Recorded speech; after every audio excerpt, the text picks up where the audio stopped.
Hello, I'm Ronnie Eldridge. Welcome to Eldridge and Company. If I wanted a master organizer, the person I would go to first is Luke Hayes. Luke is the campaign manager for Jamaal Bowman. I've known Luke for a long time, and we've watched, and you can watch it if you look at the programs, his career, and this has been very exciting. So, greetings, Luke. Thank you for having me. Good to see you. I looked at our last program, which was right after Trump won.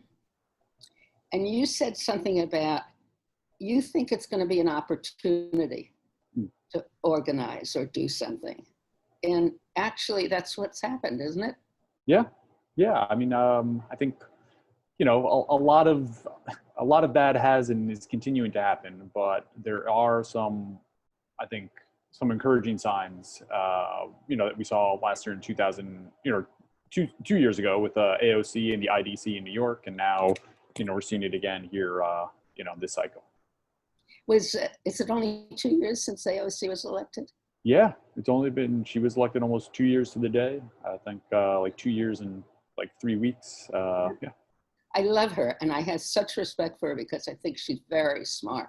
Yeah. And has conducted herself very well with all of these people picking and trying. I just don't know. She's been terrific. And she, I think from her, grew a new organization called Justice Works. Is that what it is? Or Justice Democrats. So they recruited her.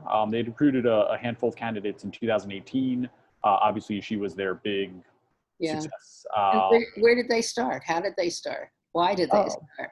So I think they started out of this concept that more people who are, working class, and kind of working Americans should be in the halls of power. I think Ayanna Pressley has a line like, those closest to the pain, closest to the power.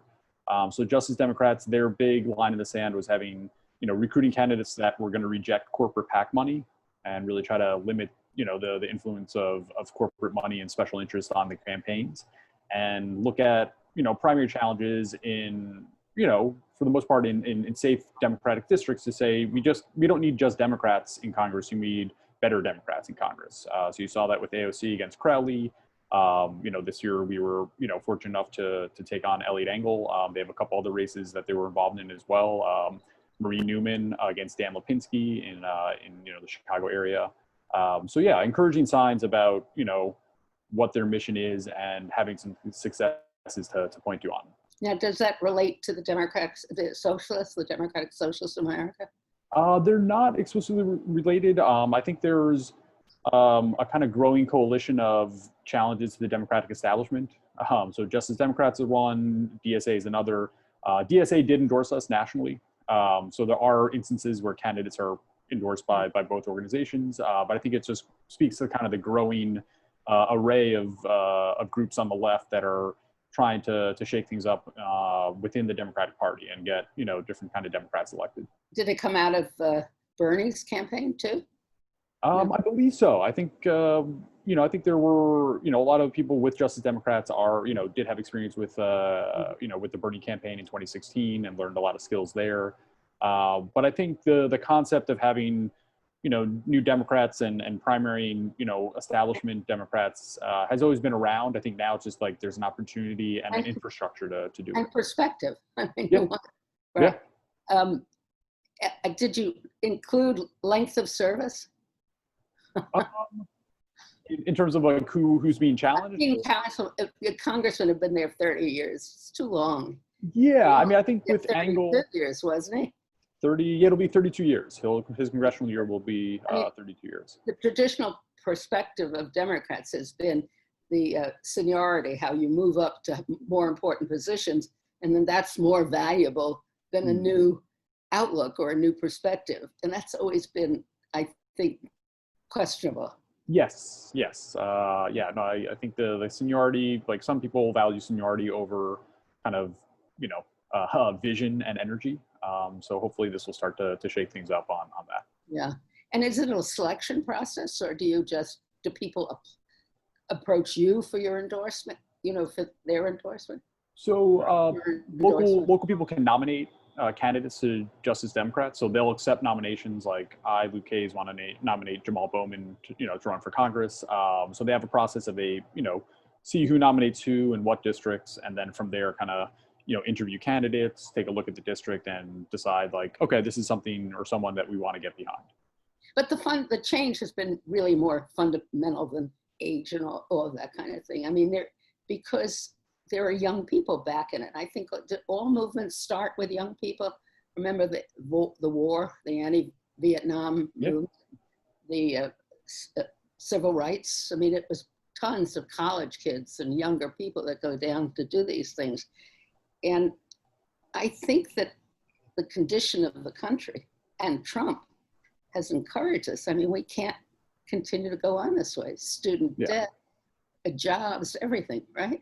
Yeah, I think a lot of younger people are, I think I think first the Sanders Clinton primary, I think, brought a lot of different perspectives into the Democratic primary. And then I think Trump getting elected was, pretty significant just for, I think, for a lot of people that were kind of nominally involved with politics. It kind of drew them in more just because it was the kind of nightmare scenario that we'd hoped to avoid. So I think going to your point of like, opportunity, I think Trump's, unfortunate election, I think has led to kind of a spike in activism and engagement, across the Democratic coalition, but especially with younger people and people that otherwise hadn't really been engaged in the process. I think that's really encouraging. And then people may follow along. Let's start with the campaign. Sure. So when did you start with Bowman? I started at the beginning of December. So right after Thanksgiving, I was officially came on board as a campaign manager, and I just got to work then. So did he have any money at the beginning?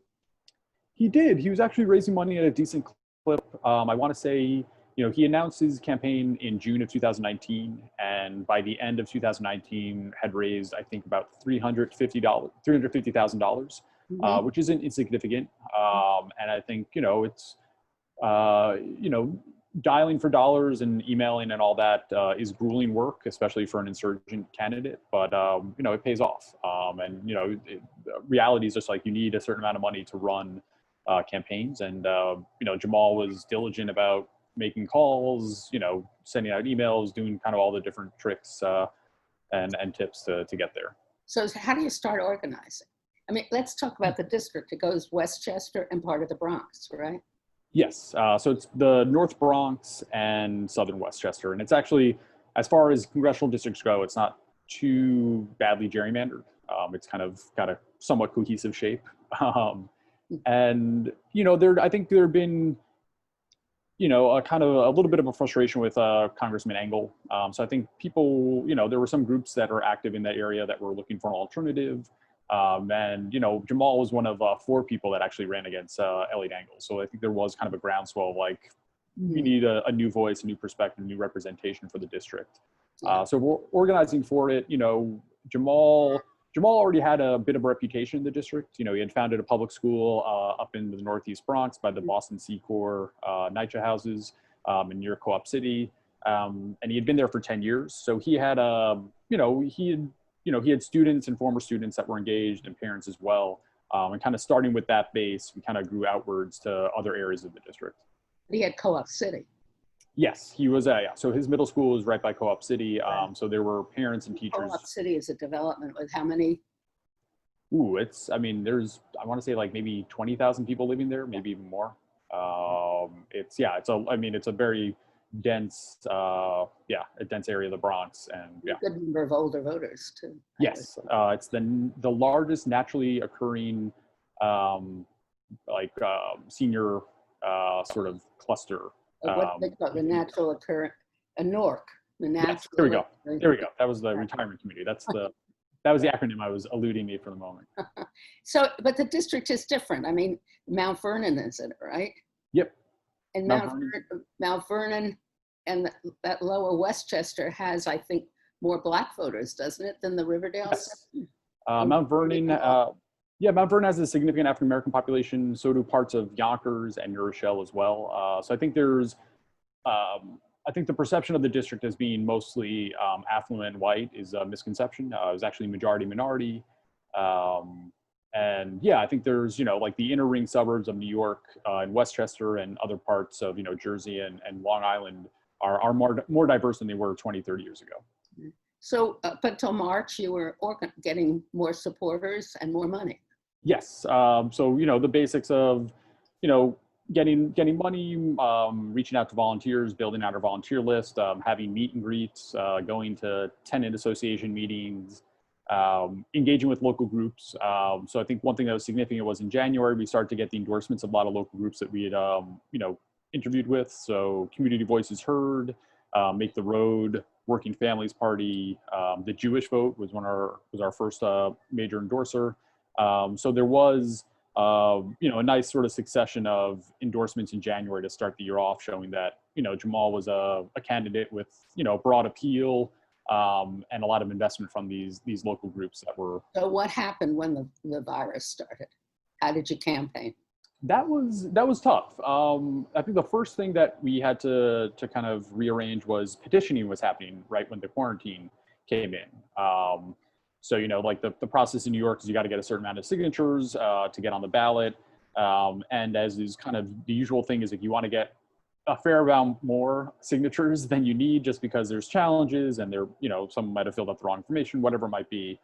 And we started to see signs of it where some volunteers were like, oh, I don't really feel comfortable going out in public. And we kind of started to scale back our operations once we got to a certain amount. Right. And then the governor issued the order kind of reducing the signature threshold. And that was a huge help, I think, to all campaigns, because I think everyone's kind of in this awkward spot of because we have a difficult way of getting right. And yeah, there's just kind of a reassessment of, a lot of the tactics that you use in petitioning and campaigning just went out the window. So you couldn't have your candidate at a subway stop in the morning or in the evening doing rush hour traffic. You couldn't do door knocking. You couldn't show up to events like, whether it was whatever it was, like a breakfast event or like a local. Anything. Yeah, exactly. So we had to, rearrange some of that. And I think everyone is, Zoom or Google Hangouts or other video conferencing, and just trying to think through what are ways that we can reach voters and get in front of them. And I will say this is, this has been brought up a little bit before, but the technological gap is pretty significant. And I think it just kind of showed again where in poorer neighborhoods where Wi-Fi connections aren't as prevalent, where a lot of people don't have a computer, they just have their cell phone. That was a concern of ours of like, are we getting in front of enough people across the district who may not have access to, a Zoom capable phone or Zoom capable computer. Was the same distance between the candidates? I mean, Elliot Engel is no youngster. So, and I assume the people he has around him aren't very young. Did they have the same technological ability than your campaign did? They did. They did, I think, some Facebook Live events. I think every candidate, every campaign here in New York and across the country was, it was a lot of trial and error. So kind of figuring out what would grab people's attention, what would get people to tune in. So there was a bit of experimental stuff that we did, but I think once we started to find out what worked and what didn't work, we were able to really build off of that. One thing that our team did was virtual listening tours.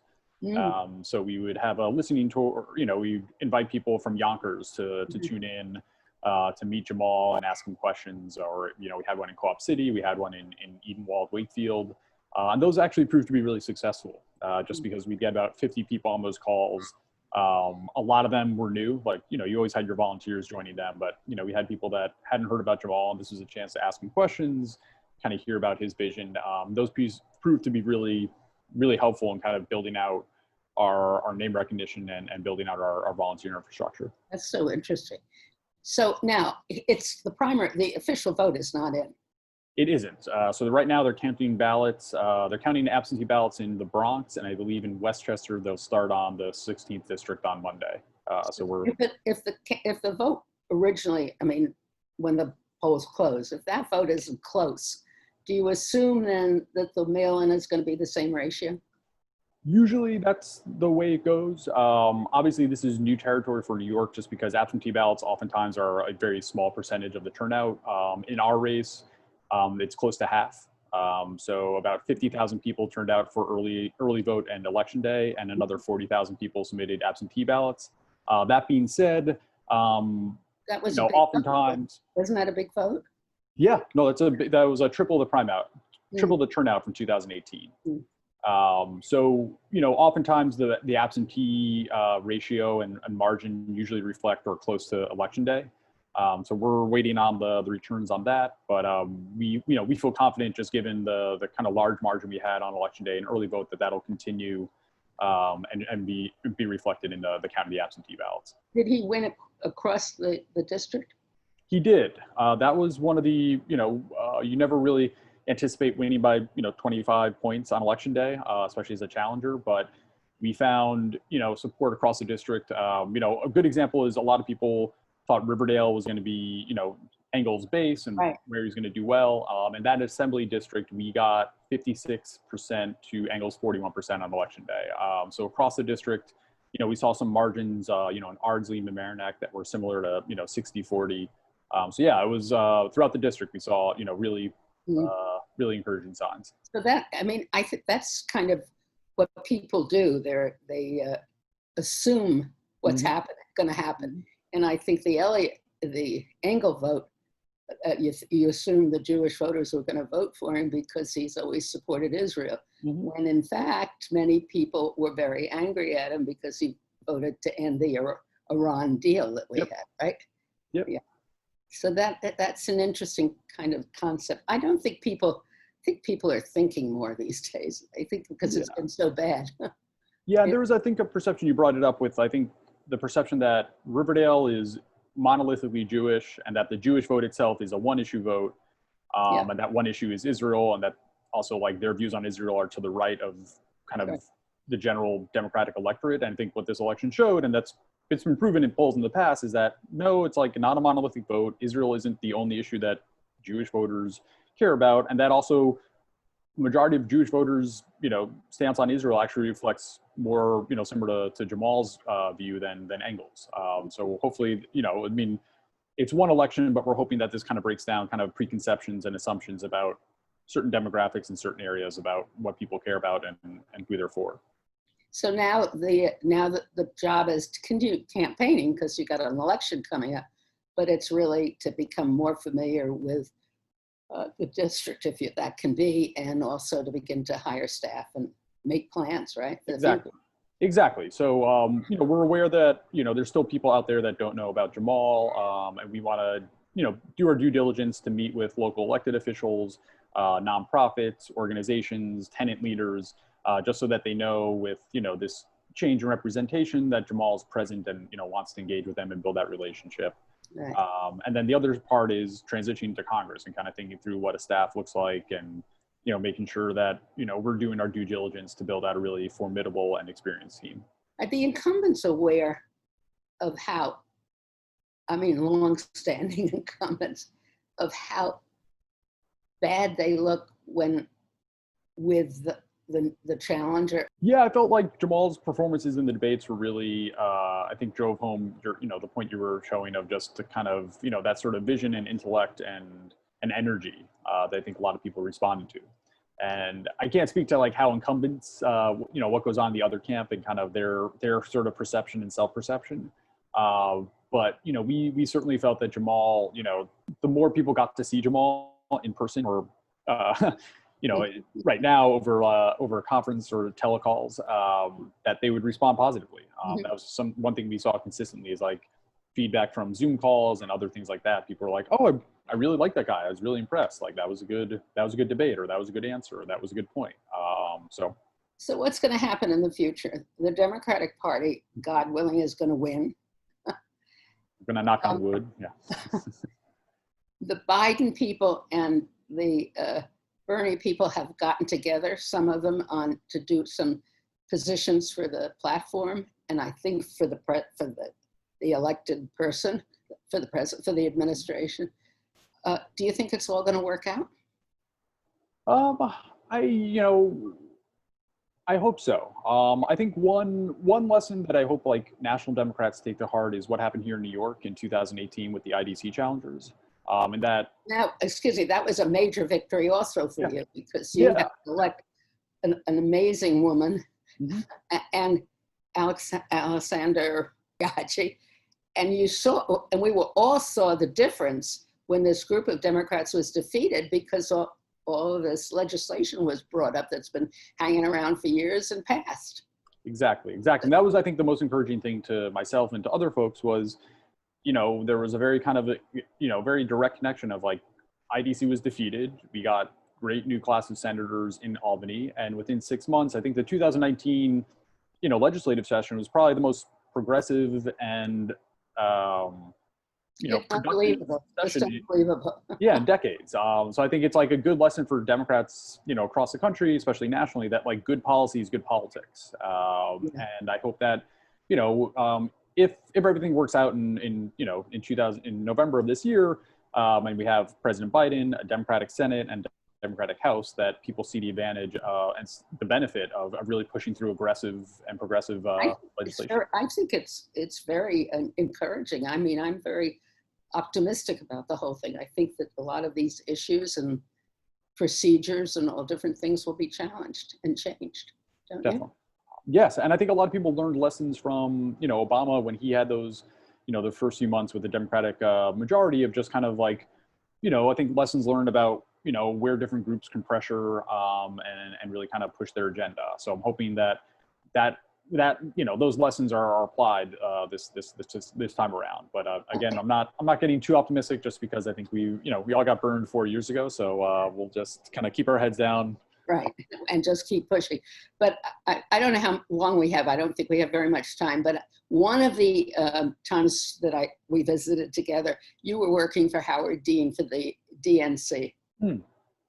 And if ever someone was proved correct, don't you believe that Howard Dean is now, with his interest in building state organizations? Totally. I think the 50 state strategy of just building out local Democratic parties is hugely important. And I think that's what's been encouraging in the last few years. People really taking the time to invest money and effort into building out the Democratic infrastructure in a way that's sustaining and long term. So I think some states are better than others at it, but I think the idea that like you need an active and like professional Democratic Party in all 50 states. That was very prescient, and I hope that can that can be built upon. Does that put the DNC in conflict with the Senate group that looks for candidates and the House group that looks for candidates, or do they work together? I think ideally you want them to work together. I think the difference between the 50 state strategy and building out state parties and, the DSCC and the DCCC is, I think the state parties can take a little bit of a, step back and look at 2, 4, 6, 8 years down the road. Whereas like DSCC and DCCC, it's very much, that election that's coming up. The 50 state strategy would have helped with the state legislatures who passed legislation that's really hampering lots of people for voting and everything.